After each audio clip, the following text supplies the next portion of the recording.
بەڵێ سۆما بەردەوامی.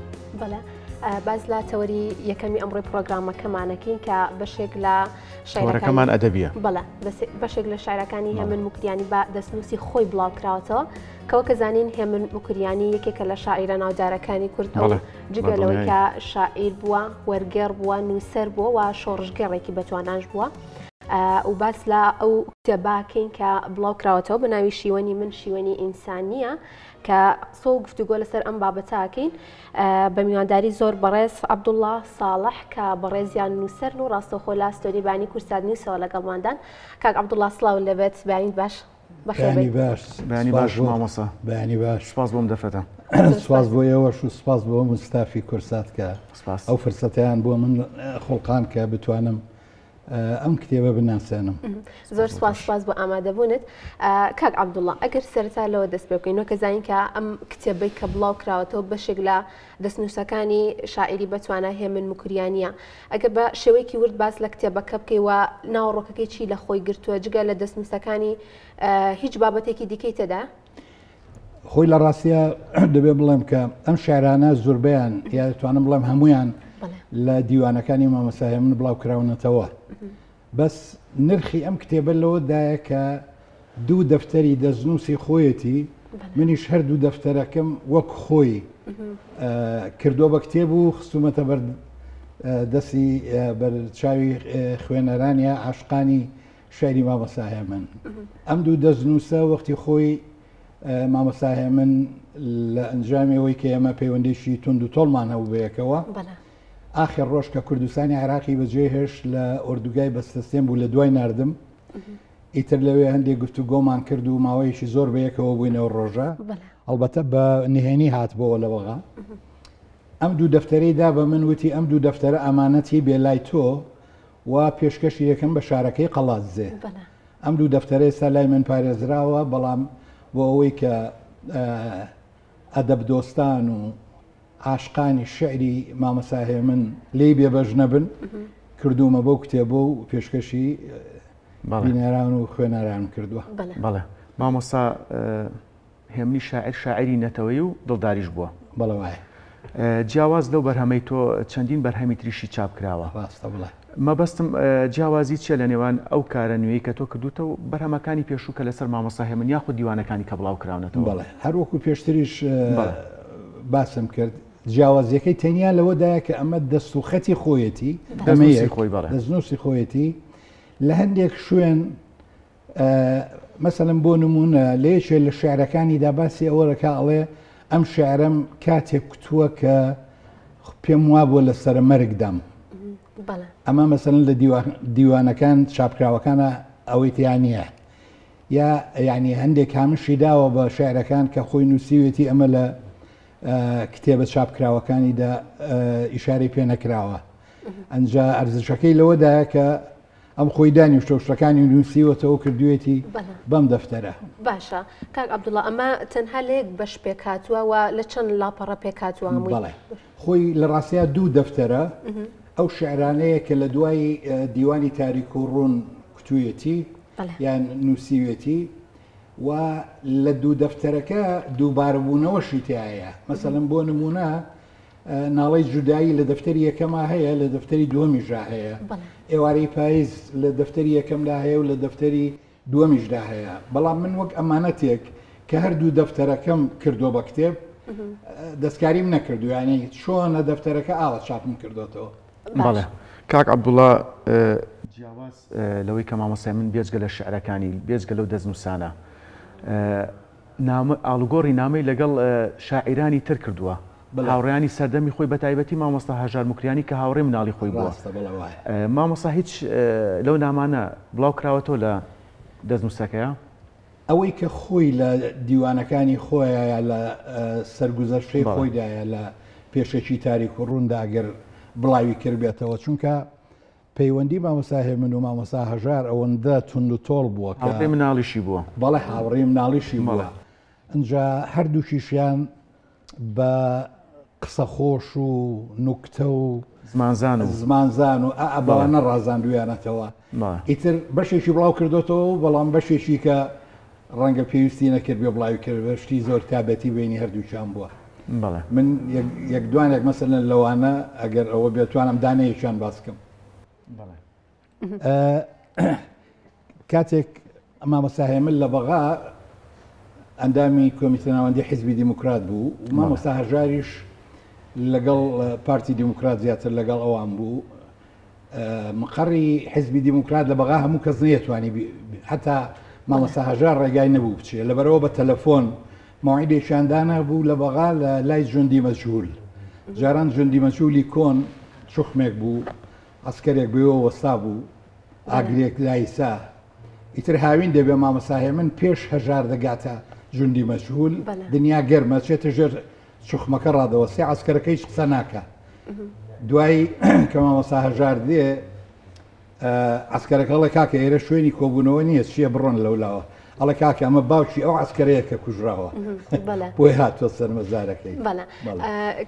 کاک عەبدوڵڵا ئەگەر هەر باز لە کتێبەکە بکەین ناوی کتێبەکە بە ناوی شیوەنی من شیوەنی ئینسانیە چۆن بیر لەوە کردەوە کە ئەم ناوەی بۆ دیاری بکەیت و بەڵێ خۆی یەکێک لە شاکارەکانی مامۆستا هێمن ناڵەی جوداییە.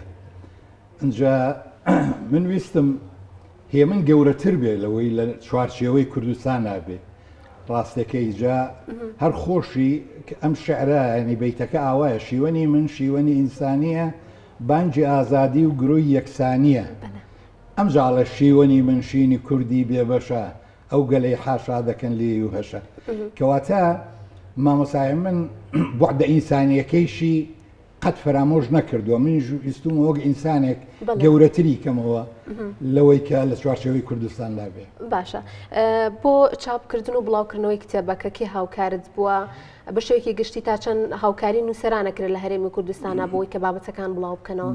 لە ڕاستیدا دەبێ بڵێم برای زۆر بەڕێزمان کاک بوار نورەدین زۆر هاوکارم بوو و هەر ئەویش لەگەڵ ئەم دەستگای چاپ و بڵاوکردنەوەی چوارچرا پەیوەندی گرت و لەگەڵ ئەو ڕێککەوتین کە ئەم کارە یعنی ئەم بەرهەمە بێتەکایەوە و ئەگەر بوار نەبایە ڕاستەکەی احتیمال لە من نەمتوانی بە بەتەنیا خۆمە و کارە بکەم بۆیە لێرەوە من زۆر سپاسی یەکەم. بەڵێ مامۆستا جیاواز لەم پرۆژەیە بەدنیازنی دەستنووسی شاعیرانی کورد لە داهاتووە بە چاپگەێنیت و بڵای بکەیتەوە سەر لە نوێ هاوشێوەی کتێبەکەی مامۆستا هێمن. بەڵێ بەڵێ ڕاستیەکەی ئەوەی کە من وای لێکردم دەست بدەمە ئەم پرۆژەی کتێبی مامۆستا هێمن بەڵێ پەیوەندی زۆر نزیکم بوو لەگەڵ مامۆستا هێمن وەکو عەرزیشم کردن کە ئەم دوو دەفتەرە وەک ئەمانەت لای من داینە خەڵقێکیکەی زۆر ناسیوە لە کوردستان بەڵام بۆچی هاتوو لای من دایناجا مەگەر شاعیرێکی کە هەبێ من ئەوەندە پەیوەندیم لەگەڵی نزیک بێ کە بتوانم کارێکی کەی لەو زۆرەی بۆ بکەم ئەوە یان لە ئەرشیفەوە مامۆستا بۆ نمونە لە ئەرشیفەوە دەستنووسی شاعیران سەر لە نوێ کۆ بکرێتەوە هەرچەند ئەمە کاری ئەوێت مەسەلەن کۆکردنەوە و ئەو بابەتانە بۆ نمونە. بەڵێ ئومێدەوارم لە داهاتوودا بتوانم کارێکی ئاوە بکەم و ئەگەر دەستیشم کەوێ ئەو دەستنووسی ئەو شاعیرانم دەستکەوێ لە گۆڤار و ڕۆژنامەکان بڵاوکرابێتەوە لە 60ەکان لە 70ەکان لە 80ەکان جارێککە لە دووتوی کتێبێکە بۆ نمونە بکرێ بە پرۆژەیەشی داهاتوو کارێکی زۆر دروستە کارێکی زۆر دروستە و ئومێدەوارم من بتوانم ئەو کارە بکەم. بەهیوان بەهیوان. باشە کاک عەبدوڵڵا لە کاتی بڵاوکردنەوە و چاپکردنی کتێبەکە هیچ کێشە و گرفتێکت بۆ دروست بوو چونکە کە زانین کە دەستنووسەکان کۆنن و ماوەیەکی زۆری بەسەرات تێپەڕ بووە لە کاتی چاپکردنا هیچ کێشە و گرفتێکتان بۆ دروست بوو کتێبێکی ئاما بەرهەم بهێنن؟ کێشە تەکنیکیەکە تەنیا ئەوەیە کە من دەفتەرەکەم لەژێر ینی شاردبووە لەژێر ئەرز چونکە ئەرشیفەکانم هەمووی سووتا ینی بەداخەوە بەڵام ئەو دوو کتێبم هەر شاردبووە لەژێر ئەرز زۆریش هەوڵمدا کە کاتێک دەری دوێنەوە هیچ نەگۆڕاوێ بەڵام بەداخەوە لە لاپەڕەکانە دیارە کە هەندێک کوڕووی هەڵێناوەوانە ئیتر ئەوە تۆزێک بۆ خوێنەر هەم بۆ خوێنەر ناخۆشە هەم تەنانەت هەندێک لەو خوێنەرانە تەلەفۆنیان بۆ کردم وتیان بۆ بۆچی ئاوردە بۆ گەورە نییە وتم ئەمە دەستنووسێکە مامۆستایە خۆی نووسیوێکی خۆت جارێککە نایەتەوە بە گەوری بوومان بنووسێتەوە تا ئاجا زۆر کەس تەسەوری ناکە ینی کە پێشەکیەکە نەخوێنیتەوە نازانی بۆچی ئەم لاپەڕانە جاری وایە لە هەندێک شوێن کڕووی هەیە ڕەش بۆتەوە مەسەلەن ئەوانە ئەمە گرفتێک بوو گرفتی دووەمیش ئەو بوو بەڕاستی من لە مانگی شەشەوە لە حوزەیرانەوە ئەم دەستنووسانم تەسلیمی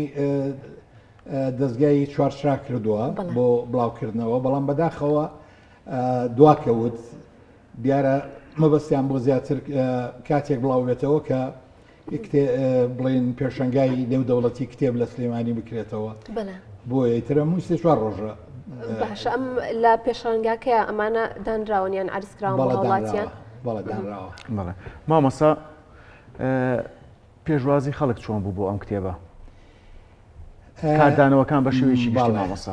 ئەوەی کە من هەستم پێ کرد زیاتر لە تۆڕە کۆمەڵایەتیەکاندا کە خۆم ئیشارەم پێ کردووە پێشوازیی زۆر گەرمی لێکراوە لە بەرەوەی مامەساهێ من کەسایەتیەکە هەموو کەساشی شاعیرێکی نەتەوەیی بووە هەر چوار پارچەکەوە. بەڵێ وایە شاعیرێکی نەتەوەیی و شۆڕژگێڕژ بوو بەداخەوە لە ئاخرین ڕۆژەکانی ژیانیدا ئەتوانم بڵێم هاوسەنگەرانی تۆزێک لەگەڵی سارد بوون کەەوە جێی نیگەرانی من و هەموو خۆشەویستانی مامۆساهێمنی شاعیر بوو بەداخەوە. بەڵام پێم وایە ئەم کتێبە چێتە کتێبخانەکانەوە، ینی لە چوارچێوەی پێشەنگاکە بێتە دەرەوە چێتە کتێبخانەکانەوە خەڵکێکی زۆر ئاواتێتی کە دەستی بکەوێ. بەڵێ باشە کاک عەبدوڵڵا هەر لە کتێبەکە کۆمەڵێک وێنە بەدیەگرێت ئەم وێنانە بۆ چی دانراون و بۆ چ مەبەستێک لە کۆتاییشەوە دانراون؟ ئەم وێنانە ئەوەیە کە نیشانەی نزیکی من و مامەساهێ مندا تەنانەت بن لە ئاهەنگی هاوسەرگیریەکەمدا لە بەغا لە ساڵی 76 هەموو ئەندامانی حیزبی دیموکراتمان داوەت کردبوو لە پێش هەمووشیانەوە مامەساهێ من کە تەنانەت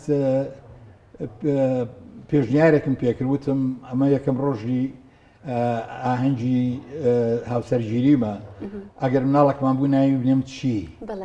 وتی ئەگەر کچ بوو ناوی بنێ بیزا.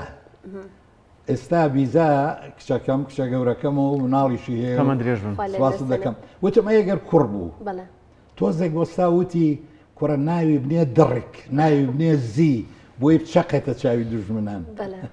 مامەسا وەک ئەزانیت مامۆسای من زۆربەی شعرەکانی لە شاغ نووسیوە، بەشێکی زۆری شعرەکانی بەشێکی بەڵێ تا چەند لەم دەستنووسانەیە ئاماژە بۆ شعرەکانی شاغ کراوە ئەوانی کە لە شاغ نووسیوێتی؟ پێم وابێ ئەوانەی کە لەو دەفتەرانەدا هەن زیاتر ئەوانن کە لە شار نووسیوێتی خۆناغی دوای شاخ. بەڵێ ینی خۆناغی دەربەدەربوونی لە کوردستانی ئێرانەوە هاتنی بۆ کوردستانی عێراق زیاتر ئەم شعرانە ئەتوانم تاکە شعرێکیان نەبێت لە 1940 کتوویەتی و ئەم شارە زۆر دەگمەنە پێم وابێ ئەمە دووەم جارە بڵاو بکرێتەوە. من یەک جاریکە لە شوێنێک بینی و من نەمدیوە بە ناوی ژوانی ئاغا. ئەمەی کاتێک کوتووە کە لە مەهاباد بە خۆی لە دێشی لا ناوێ دەیەکەی خۆی باقی ئەو شارانی کە لەم دەفتەرەدا هەیە هەمووی دەتوانم بڵم بەشی زۆری ئەوانەیە کە لە بەغا کتوێتی. بەڵێ ئەی مامۆستا ئەو شعرانە یاخود ئەو تێکستانی کە لەلایەن هونەرمەندانەوە کراوە بە گۆرانی بەتایبەت ئێمە چەند هونەرمەندێکی ناسراومانەیە کە تێکستەکانی مامۆساهێمنیان کردووە بە گۆرانی. ئاماژە بۆ شعرانش کراوە لەو دەستنووسانەیە؟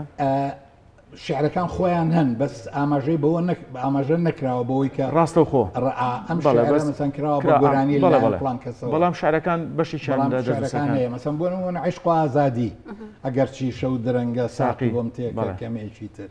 باشە تایبەتمەندی هێمن مکریانی چییە؟ چی وای کردووە کە لە شاعیرەکانی دیکە جیای بکاتەوە هەر ئەوەیە کە شۆڕژگێڕ بوویان تایبەتمەندی دیکەشی هەبوو باماشەوە؟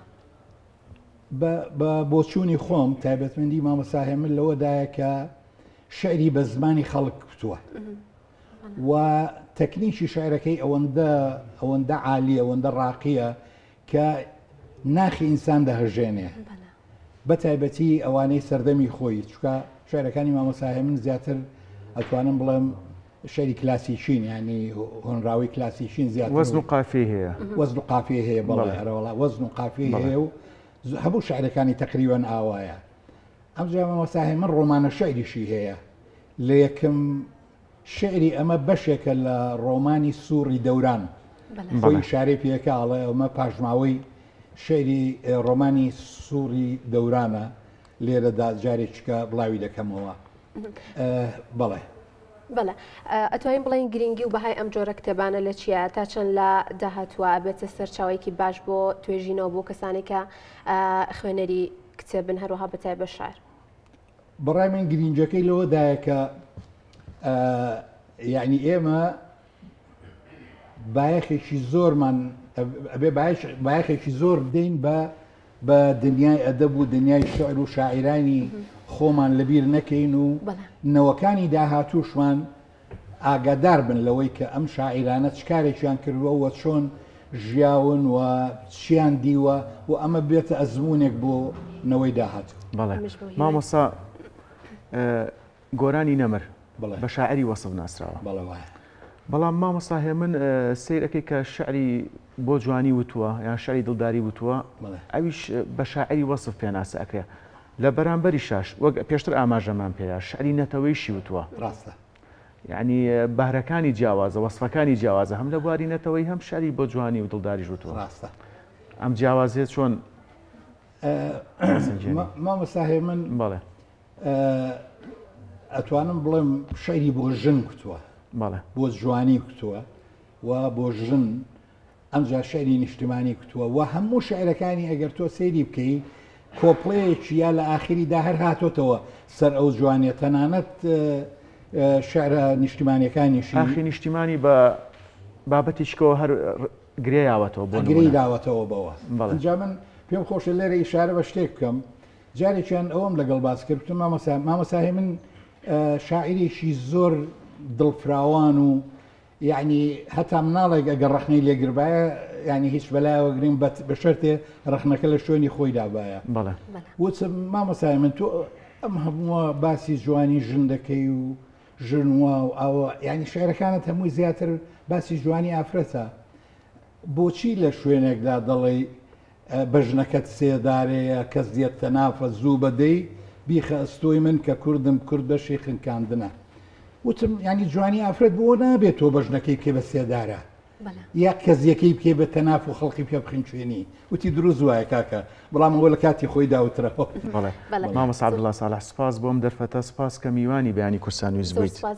دووبارە منی سوپاسی بن خەرمان بەرەکەت سپاسی ستافی بەرنامەکەتان دەکەم هیوای سەرکەوتن و پێشکەوتن تا مۆدەخوازن.